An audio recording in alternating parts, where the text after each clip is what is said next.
वज़ीर-ए-आज़म शहबाज शरीफ का departmental sports पर पाबंदी ख़त्म करने का ऐलान।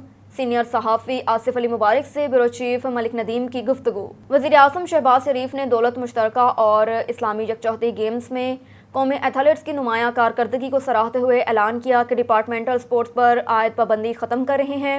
दौलत मुश्तरका और इस्लामी यकजहती गेम्स में तमग़ात हासिल करने वाले पाकिस्तानी खिलाड़ियों में इनामात तकसीम करने की तकरीब से खिताब करते हुए वज़ीर-ए-आज़म शहबाज शरीफ ने खिलाड़ियों को मुखातिब करके कहा कि मुझे उम्मीद है कि आप सब खेल के मैदान में और भी मुकाम कामयाबियां हासिल करेंगे और कौम के होनहार खिलाड़ी आपसे मुतासिर होकर मज़ीद मेहनत करेंगे।